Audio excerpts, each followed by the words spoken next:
ലോകം വീണ്ടും ഒരു വൈറസ് പേടിയിലാണ് ഇപ്പോൾ. ഹാൻഡ വൈറസ് എന്നാണ് ലോകത്തെ ഭയപ്പെടുത്തുന്ന പുതിയ വൈറസിന്റെ പേര്. മറ്റൊരു കോവിഡ് ആവർത്തിക്കാൻ പോവുകയാണോ എന്ന് ലോക ജനത ആശങ്കപ്പെട്ടുകൊണ്ടിരിക്കുന്നു. എന്നാൽ ആശങ്കകൾക്ക് അടിസ്ഥാനമില്ലെന്ന് ലോകാരോഗ്യ സംഘടന വ്യക്തമാക്കുമ്പോഴും MV ഹോണ്ടിസ് എന്ന കപ്പലിലുണ്ടായ വൈറസ് വ്യാപനം 23-ലേറെ രാജ്യങ്ങളുടെ ഉറക്കം കെടുത്തുകയാണ്. 1951 കൊറിയയിലും 1993 അമേരിക്കയിലും ഇപ്പോഴിതാ എവിടെയെന്ന് പോലും പറയാനാവാതെ കടലിൽ ഒഴുകി നടന്ന് സംഭവിച്ച മൂന്നാം വ്യാപനത്തിലും ലോകജനത നിസ്സഹായതയോടെ നോക്കി നിൽക്കുകയാണ്. മറ്റൊന്നുമല്ല, വർഷങ്ങൾ കഴിഞ്ഞിട്ടും ലക്ഷക്കണക്കിന് ജനങ്ങൾ മരിച്ചിട്ടും ഇന്നും ഹാൻഡ വൈറസിന് നമ്മുടെ കയ്യിൽ പ്രതിരോധ മരുന്നില്ല. കോവിഡിന് പറയാനെങ്കിലും മരുന്നുണ്ട്. ഈ അവസരത്തിൽ എങ്ങനെ ഭീതിപ്പെടേണ്ടതില്ലെന്ന് പറയാൻ കഴിയും? MV ഹോണ്ടിസിൽ യാത്ര ചെയ്തവരെല്ലാം ഇപ്പോൾ നിരീക്ഷണത്തിലാണ്. അവരുടെ ആരോഗ്യനില പറയും മുമ്പ് ഹാൻഡ വൈറസിൻ്റെ കഥ പറയാം. പ്രതിരോധിക്കാൻ ഒരു മരുന്നുമില്ലാതെ ജനലക്ഷങ്ങളുടെ ജീവനെടുത്ത ഹൃദയം നടുക്കുന്ന കഥ. ആ കഥയിലൂടെ വേണം ഇനി ഹാൻഡ വൈറസ് സൃഷ്ടിക്കുന്ന ആശങ്കയെ മനസ്സിലാക്കാൻ. ഫാക്ട് ആൻഡ് ഫോക്കസിലേക്ക് സ്വാഗതം. വർഷം 1951. ഉത്തര ദക്ഷിണ കൊറിയകൾ തമ്മിൽ യുദ്ധം നടക്കുകയാണ്. ഉത്തര കൊറിയക്ക് റഷ്യയുടെയും ചൈനയുടെയും പിന്തുണയുണ്ട്. ദക്ഷിണ കൊറിയക്കാകട്ടെ അമേരിക്കൻ പട്ടാളത്തിന്റെ കാവലുണ്ട്. യുദ്ധം ആരംഭിച്ചപ്പോൾ അമേരിക്കൻ പട്ടാള ക്യാമ്പുകൾ ദക്ഷിണ കൊറിയയുടെ ഹൃദയഭൂമിയിൽ തമ്പടിച്ചു. പ്രധാന ക്യാമ്പുകളിലൊന്ന് ഹാൻഡ നദിക്കരയിലായിരുന്നു. സ്വന്തവും ബന്ധവും മറന്ന് യുദ്ധമുഖത്ത് നിലയുറപ്പിച്ച അമേരിക്കൻ പട്ടാളം. വെടിയുണ്ടകളിലും ബോംബുകളിലും പതറാതെ നിലയുറപ്പിച്ച സൈന്യത്തിന് പക്ഷേ കാലം കാത്തുവെച്ചത് യുദ്ധത്തേക്കാൾ ഭീകരമായ മറ്റൊരു അന്തരീക്ഷമായിരുന്നു. അമേരിക്കൻ പട്ടാള ക്യാമ്പുകൾക്ക് പനി പിടിച്ചു. അസാധാരണമായ പനി. പട്ടാളക്കാരുടെ ശരീരമാകെ വിറക്കാൻ തുടങ്ങി. മരുന്നും മന്ത്രവും അമേരിക്കൻ പട്ടാളത്തിന് ഏൽക്കുന്നേയില്ല. സൈന്യത്തിലുള്ള ഡോക്ടർമാർ മാറി മാറി വന്ന് കിണഞ്ഞു ശ്രമിച്ചു. ഫലമില്ല. യുദ്ധമുഖത്ത് നിന്നും അമേരിക്കൻ പട്ടാളം നിശബ്ദമായി പതിയെ പിൻവാങ്ങി. വൃക്ക പരാജയപ്പെട്ടും നിലക്കാത്ത ആന്തരിക രക്തസ്രാവം കാരണവും 3000-ലേറെ അമേരിക്കൻ സൈനികർ മരിച്ചു. ഭീതി അമേരിക്കൻ പട്ടാള ക്യാമ്പുകളിൽ മാത്രം ഒതുങ്ങി നിന്നില്ല. കൊറിയയാകെ ഭീതിയിലാണ്ടു. യുദ്ധത്തേക്കാൾ പേടിപ്പെടുത്തുന്ന സാഹചര്യം. മരണകാരണം കണ്ടെത്താൻ ശാസ്ത്രജ്ഞർ അരയും തലയും മുറുക്കിക്കെട്ടി ഇറങ്ങി. വർഷങ്ങൾ നീണ്ട പരീക്ഷണ നിരീക്ഷണങ്ങൾ. ഒടുവിൽ 1976 ഡോക്ടർ ഹോ വാങ്ലി ഞെട്ടിപ്പിക്കുന്ന ഉത്തരം കണ്ടെത്തി. ഹാൻഡ നദിക്കരയിൽ ക്യാമ്പ് ചെയ്ത പട്ടാളക്കാർ എലികളുമായി നടത്തിയ അടുത്ത സഹവാസത്തിൽ നിന്നാണ് പനി പിടിച്ചത്. എലികളുടെ വിസർജ്യത്തിൽ നിന്നും ഉമിനീരിൽ നിന്നും മനുഷ്യരിലേക്ക് പകർന്ന വൈറസ് ആയിരുന്നു മരണകാരണമെന്ന് ഡോക്ടർ ഹോ വാങ്ലി ലോകത്തോട് വിളിച്ചു പറഞ്ഞു. ഹാൻഡ നദിക്കരയിൽ സംഭവിച്ച മഹാവ്യാധിക്ക് ഹാൻഡ വൈറസ് എന്ന് പേരുമിട്ടു. അതായിരുന്നു കഥയുടെ ആരംഭം. വർഷങ്ങൾ കടന്നുപോയി. ഇതിനിടയിൽ ഹാൻഡ വൈറസ് പലയിടങ്ങളിൽ ജീവനുകൾ കവർന്നെടുത്തു. ആളുകൾ പനി പിടിച്ച് വിറച്ചു മരിച്ചു. വൈദ്യശാസ്ത്രം പതറി നിന്നു. മരുന്നില്ലാതെ കൈമലർത്തി. അതിവ്യാപനം നടക്കാത്തത് മാത്രം അപ്പോഴും ആശ്വാസമായി. പക്ഷേ രണ്ടാമതും അത് സംഭവിച്ചു. 1993 അമേരിക്കയിലായിരുന്നു പിന്നീടത്.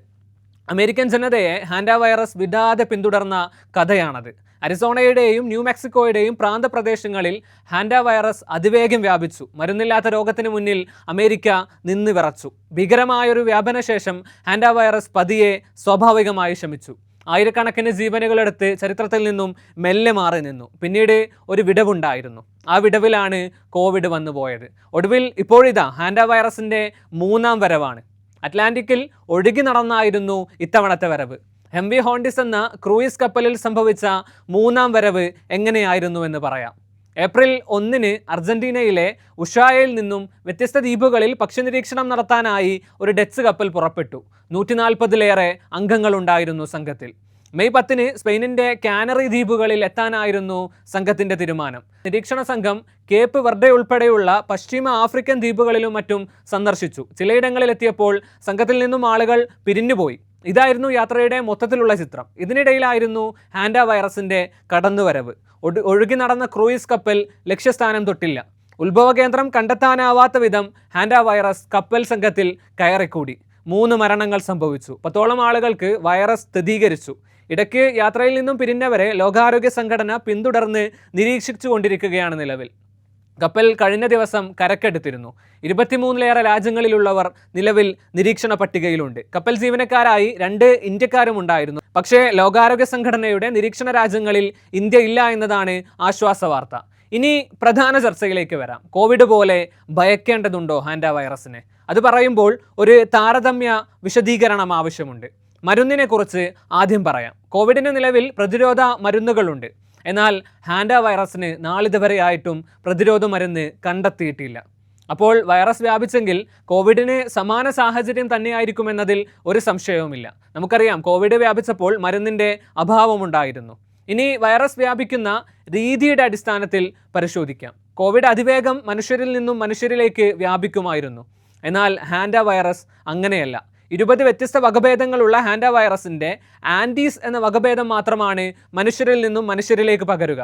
അല്ലാത്ത പക്ഷം എലികളുമായുള്ള അടുത്ത സഹവാസത്തിൽ നിന്നും അവയുടെ വിസർജ്യം കലർന്ന പൊടി ശ്വസിച്ചുമാണ് ഹാൻഡ വൈറസ് മനുഷ്യരിലേക്ക് പകരുക. നിർഭാഗ്യകരമെന്ന് പറയട്ടെ, മനുഷ്യരിൽ നിന്നും അടുത്ത സഹവാസത്തിലൂടെ മനുഷ്യരിലേക്ക് പകരുന്ന ആൻറ്റീസ് എന്ന ഹാൻഡ വൈറസിൻ്റെ വകഭേദമാണ് MV ഹോണ്ടിസിൽ പടർന്നത്. ഇനി പ്രധാന കാര്യം ചർച്ച ചെയ്യാം. മരണസാധ്യത ഏതിനാണ് കൂടുതൽ? ഉത്തരം അസ്വസ്ഥതപ്പെടുത്തുന്നതാണ്. കോവിഡ് ബാധിച്ചാലുള്ള മരണസാധ്യതയേക്കാൾ 49 ഇരട്ടിയാണ് ഹാൻഡ വൈറസ് ബാധിച്ചാലുള്ള മരണസാധ്യത. ലോകാരോഗ്യ സംഘടന ഭീതിപ്പെടാൻ ഒന്നുമില്ലെന്ന് പറയുമ്പോഴും അസ്വസ്ഥതപ്പെടുത്തുന്ന സത്യങ്ങളിലൊന്ന് ഹാൻഡ വൈറസ് ബാധിച്ചാലുള്ള മരണസാധ്യതയും മറ്റൊന്ന് മരുന്നിൻ്റെ അഭാവവുമാണ്.